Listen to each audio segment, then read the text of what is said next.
Konon, siapapun yang masuk ke Goa Karangbolong dengan niat serakah, tak akan pernah keluar dengan jiwa yang sama. Halo saudara semua. Selamat datang kembali di Petok Legenda Nusantara. Tempat kita menguak kisah-kisah legenda dan mitos yang tersembunyi di balik tanah Nusantara. Sebelum kita masuk ke cerita yang akan membuat bulu kuduk merinding ini, jangan lupa klik tombol subscribe, nyalakan loncengnya, agar kamu tidak tertinggal kisah-kisah mistis dan legenda yang jarang diungkap ke permukaan. Karena malam ini, kita akan menyusuri legenda dan mitos Goa Karangbolong. Di pesisir selatan Jawa, tempat ombak menghantam karang tanpa henti dan angin laut membawa aroma asing yang menusuk dada, berdirilah sebuah gua raksasa yang menganga seperti mulut makhluk purba. Masyarakat sekitar menyebutnya Goa Karangbolong. Dari kejauhan, lubangnya tampak seperti mata gelap yang menatap laut lepas, seolah menjadi saksi bisu ribuan tahun penderitaan, doa, dan jerit manusia yang pernah mendekat. Orang-orang tua selalu berkata, goa itu bukan sekadar batu berlubang, itu pintu. Pintu menuju dunia yang tidak semua manusia sanggup memasukinya dengan selamat. Menurut cerita turun-temurun, Goa Karangbolong sudah ada sejak zaman ketika manusia dan makhluk gaib masih berjalan berdampingan. Konon, goa ini tercipta bukan oleh alam semata, melainkan akibat amarah besar dari penunggu laut selatan. Saat ombak raksasa menghantam karang selama 7 malam berturut-turut, batu karang itu akhirnya jebol, meninggalkan lubang raksasa yang kini dikenal sebagai Karangbolong. Dulu laut mengamuk karena janji manusia dikhianati.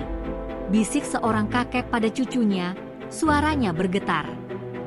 Dan goa itu adalah bekas luka kemarahannya. Sejak saat itu, tempat ini dipercaya sebagai wilayah sakral. Tak sembarang orang boleh masuk, apalagi dengan hati kotor. Banyak nelayan mengaku melihat cahaya kehijauan keluar dari dalam goa saat malam tertentu. Ada pula yang mendengar suara perempuan menangis lirih, bercampur dengan debur ombak. Aku dengar dia memanggil namaku, ujar seorang nelayan tua dengan mata kosong. Saat ditanya siapa dia, lelaki itu hanya menunduk dan berkata pelan, yang bersemayam di sana, ratu penjaga gerbang.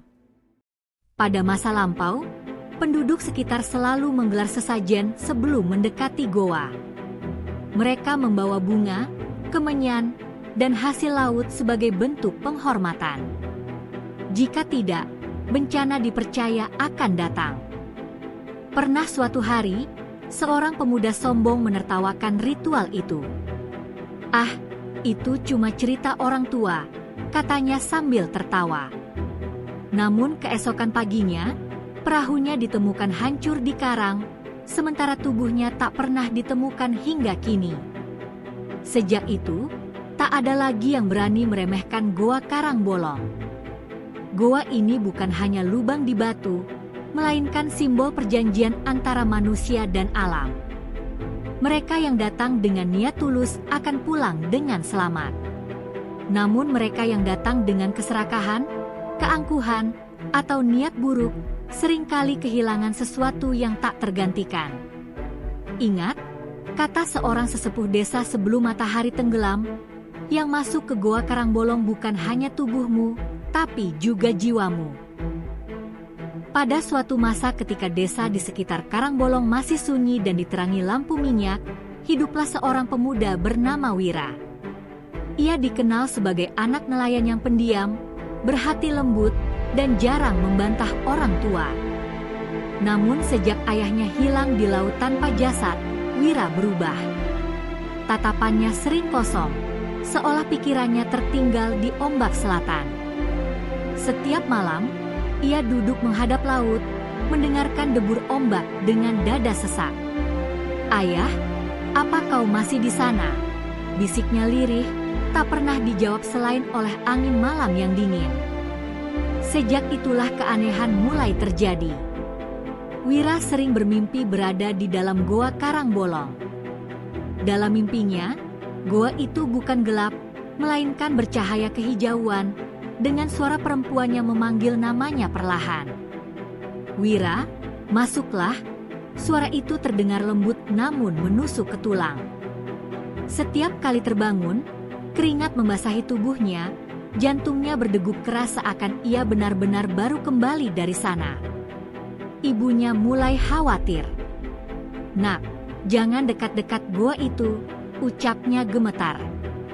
Namun Wira hanya menunduk, karena jauh di lubuk hatinya, ia merasa dipanggil. Suatu malam Jumat Kliwon, saat bulan menggantung pucat di langit, Wira akhirnya berjalan menuju Goa Karangbolong seorang diri. Langkahnya berat, namun kakinya seolah digerakkan oleh kekuatan lain. Angin laut menderu lebih kencang dari biasanya, ombak menghantam karang seakan memperingatkan. "Pulang, Wira," suara ibunya terngiang di kepalanya. Namun dari dalam goa, suara lain menyahut, lebih lembut, lebih memikat. "Aku menunggumu." Wira menelan ludah dan melangkah masuk, meninggalkan dunia manusia di belakangnya. Begitu memasuki goa, hawa dingin menyelimuti tubuhnya. Dinding batu basah, berkilau seperti hidup. Cahaya hijau samar menari di udara, membuat bayangan Wira memanjang dan terdistorsi. Dari kejauhan, ia melihat sesosok perempuan berbusana gelap, rambutnya panjang menyentuh lantai batu. "Kau datang juga," ujar sosok itu. Suaranya tenang, namun penuh wibawa. Wira berlutut tanpa sadar. "Siapa? Siapa Anda?" tanyanya gemetar. Perempuan itu tersenyum tipis. "Aku penjaga gerbang. Dan ayahmu telah lama berada di wilayahku." Mendengar nama ayahnya disebut, dada Wira terasa seperti diremas. Air mata jatuh tanpa bisa ia tahan. "Apa ayah masih hidup?" teriaknya penuh harap. Perempuan itu menatapnya lama, lalu menjawab pelan, "Hidup, tapi tidak sebagai manusia." Jawaban itu menghantam hati Wira lebih keras dari ombak manapun. Saat itulah ia sadar, memasuki Goa Karangbolong bukanlah perjalanan pulang, melainkan awal dari takdir yang tak bisa ia tolak. Dan sejak malam itu, desa mulai menyadari satu hal mengerikan, Goa Karangbolong telah memilih tumbalnya. Wira masih berlutut di lantai batu Goa Karangbolong, tubuhnya gemetar seperti daun diterpa angin laut. Cahaya kehijauan di sekelilingnya berdenyut perlahan, seolah mengikuti detak jantungnya. Perempuan penjaga gerbang itu berdiri tak jauh darinya, matanya tajam namun menyimpan kesedihan yang dalam. "Ayahmu datang dengan permohonan," ucapnya pelan. Ia meminta keselamatan untuk keluarganya, menukar hidupnya dengan janji yang tak pernah kau ketahui. Kata-kata itu membuat kepala Wira berdengung. Ia menutup telinganya, namun suara itu terus menembus pikirannya. Penjaga itu kemudian melambaikan tangannya. Dari dinding batu muncul bayangan masa lalu, seperti lukisan hidup. Wira melihat ayahnya, berdiri di depan mulut goa, tubuhnya basah oleh air laut, wajahnya penuh keputusasaan. "Ambil aku, asal anak dan istriku selamat," suara ayahnya terdengar jelas. Penjaga gerbang menjawab, "Setiap permintaan memiliki harga." Ayah Wira mengangguk tanpa ragu. Melihat itu, Wira berteriak, "Jangan!" Namun suaranya tak terdengar oleh bayangan masa lalu. Air matanya mengalir deras, hatinya remuk menyaksikan pengorbanan yang tak pernah ia pahami. Bayangan itu menghilang, meninggalkan keheningan yang menyesakkan. Penjaga goa menatap Wira dengan tatapan dalam. "Perjanjian itu belum lunas," katanya. "Ayahmu melanggar satu syarat, keturunan darahnya tak boleh kembali ke sini." Wira tertegun. "Tapi aku dipanggil," ujarnya lirih. Perempuan itu mengangguk pelan. karena janji yang dilanggar selalu menuntut penyeimbang. Kata-kata itu membuat Wira sadar kehadirannya bukan kebetulan, melainkan konsekuensi dari dosa masa lalu. Penjaga gerbang melangkah mendekat. Aura dingin menyelimuti tubuh Wira, membuat napasnya tersengal. "Kau diberi 2 pilihan," ucapnya tegas. "Pergi sekarang dan hidup dengan bayang-bayang ayahmu selamanya. Atau tinggal, menggantikan perannya, menjaga Gua Karangbolong agar tak menelan lebih banyak jiwa." Wira mengepalkan tangan. Pikirannya dipenuhi wajah ibunya, desa yang ia cintai, dan laut yang telah merenggut ayahnya. "Kalau aku tinggal, apa ibuku akan aman?" tanyanya dengan suara patah. Penjaga goa terdiam sejenak, lalu menjawab, "Selama gerbang ini dijaga, desa akan selamat." Wira menunduk, air mata jatuh ke batu dingin. Dalam hati kecilnya, ia tahu pilihannya sudah dibuat bahkan sebelum ia masuk ke goa. "Kalau itu harga yang harus dibayar," bisiknya. Cahaya hijau di goa menyala lebih terang, dan ombak di luar meraung seakan merayakan perjanjian baru. Malam itu, bukan hanya takdir Wira yang berubah, Goa Karangbolong kembali memiliki penjaga darah manusia. Sejak malam itu, desa di sekitar Goa Karangbolong tak pernah benar-benar sama. Wira tidak pernah pulang. Ibunya menunggu di beranda setiap senja, menatap laut dengan mata sembab. "Wira, pulanglah, nak," bisiknya pada angin yang tak pernah menjawab. Beberapa warga mengaku melihat sosok lelaki berdiri di mulut goa saat fajar menyingsing. Tubuhnya samar tertutup kabut asin. Ketika didekati, sosok itu lenyap begitu saja. Orang-orang mulai berbisik, "Itu Wira," tapi bukan Wira yang dulu. Perubahan mulai terasa di alam sekitar. Ombak yang biasanya ganas kini lebih teratur, seolah patuh pada irama tertentu. Nelayan jarang lagi tersesat atau diterjang badai mendadak. Namun di balik ketenangan itu, muncul rasa takut yang tak terucap. Setiap malam tertentu, terdengar suara langkah kaki dari arah goa, diikuti desahan napas berat. Seorang warga pernah berani berseru, "Siapa di sana?" Dan dari kegelapan, terdengar jawaban lirih, "Aku hanya menjaga, jangan mendekat." Sesepuh desa akhirnya menyadari kebenaran pahit itu. Mereka berkumpul di rumah panggung tua, menyalakan kemenyan, dan memejamkan mata. "Perjanjian lama telah diperbarui," ujar sang sesepuh dengan suara parau. Goa Karangbolong kembali memiliki penjaga dari darah manusia. Tak ada yang bersorak, tak ada yang bersyukur. Karena mereka tahu, keselamatan desa dibayar dengan hilangnya 1 jiwa. Inilah harga yang selalu ditagih Laut Selatan, lanjutnya membuat bulu kuduk semua orang berdiri. Pada malam-malam tertentu, Wira masih bisa dilihat berdiri di dalam goa. Wajahnya pucat, matanya kosong namun tenang. Ia tak menua, tak pula benar-benar hidup.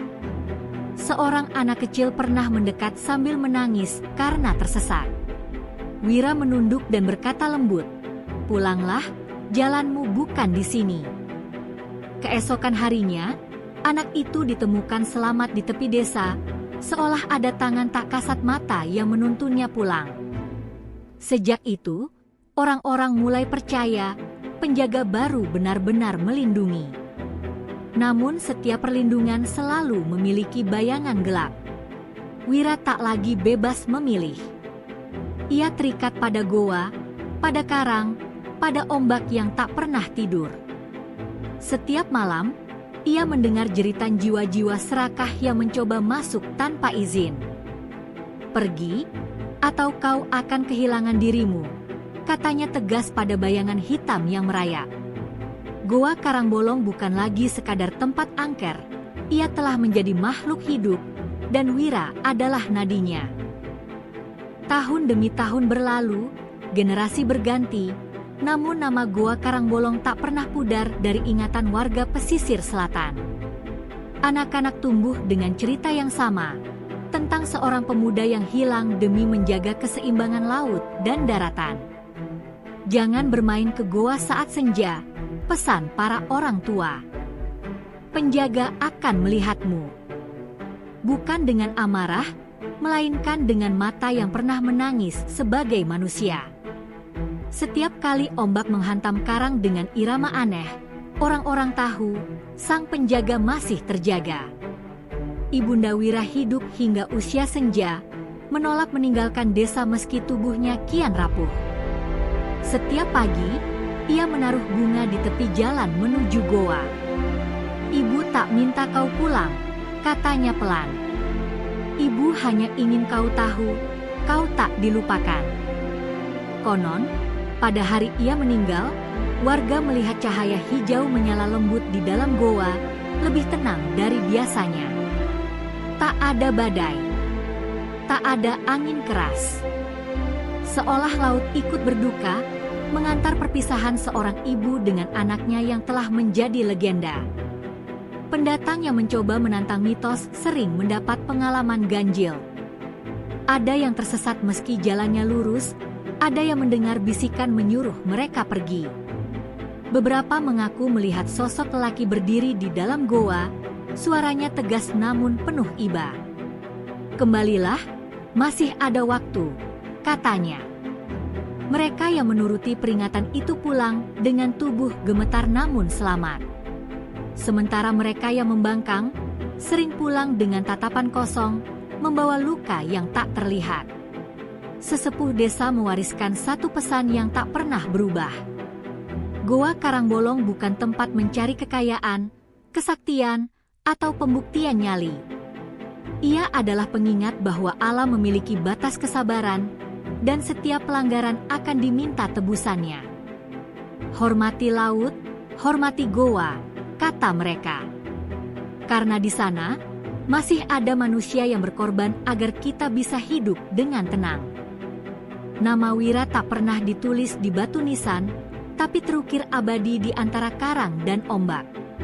Hingga hari ini, saat matahari tenggelam dan langit memerah di atas Karangbolong, sebagian orang bersumpah melihat bayangan berdiri di mulut goa. Diam. Tegak. Menjaga. Jika kau mendengar bisikan di tengah debur ombak, jangan jawab. Tundukkan kepala, dan melangkahlah pergi dengan hati yang bersih. Karena legenda Goa Karangbolong bukan tentang ketakutan, melainkan tentang pengorbanan seorang manusia yang memilih menjadi penjaga, agar yang lain tetap bisa pulang. Saudara semua, legenda dan mitos Goa Karangbolong bukan sekadar cerita tentang tempat angker di pesisir selatan. Ia adalah kisah tentang pengorbanan, tentang manusia biasa yang rela kehilangan dirinya demi keselamatan banyak orang. Di balik gelapnya goa dan kerasnya ombak, tersimpan pesan yang sering kita lupakan. Bahwa alam bukan musuh, melainkan penjaga keseimbangan, dan ketika keseimbangan itu dilanggar, selalu ada harga yang harus dibayar. Jika suatu hari kalian berdiri di hadapan Goa Karangbolong, ingatlah kisah Wira. Datanglah dengan hati bersih, tanpa kesombongan, tanpa niat buruk. Karena tidak semua tempat di dunia ini diciptakan untuk ditantang. Sebagian hanya meminta untuk dihormati. Terima kasih sudah menyimak kisah ini sampai akhir. Jika kalian menyukai cerita legenda dan mitos Nusantara seperti ini, jangan lupa klik subscribe, bagikan video ini, dan tuliskan pendapat kalian di kolom komentar. Sampai jumpa di kisah berikutnya. Karena selama masih ada laut, gunung, dan tanah tua Nusantara, legenda tidak akan pernah benar-benar mati.